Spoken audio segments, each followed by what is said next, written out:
दोस्तों, स्वागत है आप सभी का। आप जुड़ चुके हैं टॉप न्यूज हिंदी में। अगर आप हमारे चैनल पे नए हैं तो प्लीज हमारे चैनल को लाइक, शेयर और सब्सक्राइब जरूर कर दीजिए। तो आज हम बात करने वाले हैं, जी हाँ, तेलंगाना में कांग्रेस ने काफी ज्यादा लंबी छलांग मार दिया है। और तेलंगाना का जो ताजा सर्वे आया है, जिसे लोक पोल ने किया है, उसमें तेलंगाना में कांग्रेस को भारी बहुमत से जीतता हुआ दिखाई दे रहा है। उसमें हम अगर सीटों की बात करें तो कांग्रेस को 69 से 72 सीटें मिल रही है, जबकि बीआरएस को 36 से 39 सीटें ही मिल रही है। एएमआईएम को 5 से 6 सीटें मिलती हुई दिखाई दे रही है, जबकि बीजेपी को 2 से 3 सीट और अदर को 1 सीट। उसके बाद अगर बात करें तो तेलंगाना में टोटल सीट जो है वो 119 है, जिसमें बहुमत के लिए 60 सीटों की जरूरत पड़ती है। अगर वोट शेयर की बात करें सभी पार्टियों की, तो उसमें कांग्रेस को 43 से 46% वोट मिलता हुआ दिखाई दे रहा है। बीआरएस को 38 से 41% वोट दिखाई दे रहा है। एएमआईएम को 3 से 4% वोट मिलता हुआ दिखाई दे रहा है। बीजेपी को 7 से 10% वोट और अदर को 4 से 6% वोट। तो ये है लोक पोल का सर्वे, जिसमें कांग्रेस को भारी बहुमत के साथ जीतता हुआ दिखाई दे रहा है। अगर आप सट्टा बाजार की बात करें, हम सट्टा बाजार जो करंट सट्टा बाजार है, उसमें भी कांग्रेस जो है बीआरएस पर लीड लेता हुआ दिख रहा है। करंट सट्टा बाजार में अगर देखा जाए तो बीआरएस को मात्र 53 से 55 सीटें मिलती हुई दिख रही है। कांग्रेस को 55 से 57 सीटें मिलती हुई दिख रही है। बीजेपी को 4 से 5 सीट और एएमआईएम को 7 से 8 सीटें, 6 से 8 सीटें मिलती हुई दिखाई दे रही है। उसके बाद एक और सर्वे है जो ज्वाइंट एक्शन, जो उस्मानिया यूनिवर्सिटी का ज्वाइंट एक्शन कमेटी ने सर्वे किया है, उसमें तो कांग्रेस को काफी ज्यादा सीट दिखाई दिया है। उसमें कांग्रेस को 83 सीट मिलता हुआ दिखाई दे रहा है, उस्मानिया यूनिवर्सिटी ने जो सर्वे किया उसके हिसाब से। और बीआरएस को मात्र 24 सीट मिलता हुआ दिखाई दे रहा है। बीजेपी को 4 सीट, एएमआईएम को, ओबीसी की पार्टी को 7 सीट और अदर को 1 सीट।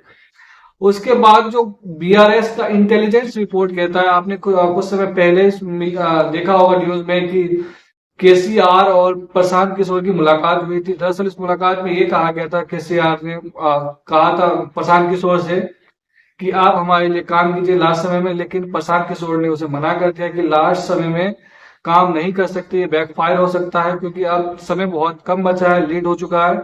अब कोई स्ट्रेटजी अगर हम बनाते हैं तो ये जनता तक पहुंच ही नहीं पाएगी। उसके बाद केसीआर ने प्रशांत किशोर से कहा कि आप अपनी टीम से एक सर्वे कराइए, फ्लैश सर्वे करवाइए और बताइए कि कितनी सीटें हमें मिल रही है।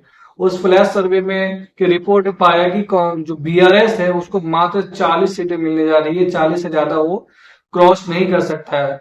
खुद उसका जो इंटेलिजेंस रिपोर्ट है केसीआर का, उसमें भी यही कहा गया है कि केसीआर जो है वो हारता हुआ दिख रहा है। जो केसीआर का जो बीआरएस पार्टी है उसमें 40 से 43 सीटें उसको मिलता हुआ दिखाई दे रहा है। तो प्रशांत किशोर का फ्लैश रिपोर्ट और उसका इंटेलिजेंस रिपोर्ट जो केसीआर का है, वो दोनों बिल्कुल बिल्कुल मैच कर रहा है। तो इस हिसाब से देखा जाए तो केसीआर का 3 दिसंबर को विदाई होना तय है।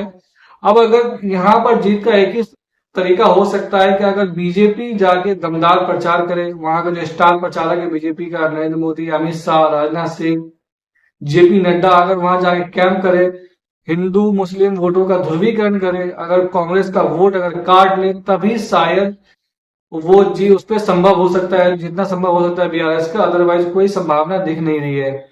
शुरुआत से लेकर अब तक जितने भी सर्वे आए हैं, एक एबीपी वोट का जो सी वोटर सर्वे है उसको छोड़ करके बाकी सारे सर्वे ने तेलंगाना में कांग्रेस को जीतता हुआ दिखाई दिया है, दिखाया है।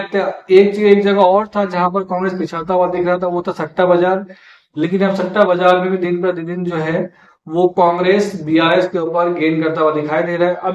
अभी जो वर्तमान समय की बात कर रहा हूं, तो इस समय भी कांग्रेस जो है वो ठीक ठाक बढ़त ले रखा है बीआरएस के ऊपर। अगर अब भी चुनाव हो जाता, हालांकि चुनाव को बहुत कम समय बचा हुआ है, लेकिन अभी भी अगर कंडक्ट हो जाए चुनाव, तो उसमें कांग्रेस अच्छा खासा थंपिंग मेजोरिटी के साथ, बम्पर बहुमत के साथ सरकार बना सकती है। तो अगर आप हमारे चैनल पे नए हैं तो प्लीज आप बताइए और अपना राय शेयर कर सकते हैं कमेंट के थ्रू। अगर आप तेलंगाना से हैं, जहां से भी ये जो राजनीतिक विश्लेषक है, तो आप जरूर कमेंट में बता सकते हैं कि कौन किस राज्यों में सरकार बना रहा है। अभी 5 राज्यों में चुनाव हो रहा है। तेलंगाना है, उसमें छत्तीसगढ़ है, मध्य प्रदेश है, मिजोरम है, राजस्थान है, और पर तो हमने कर लिया है। लेकिन अगर आप कोई देख रहे हैं, अगर लगता है तो आप जरूर कमेंट करके शेयर कर सकते हैं। धन्यवाद।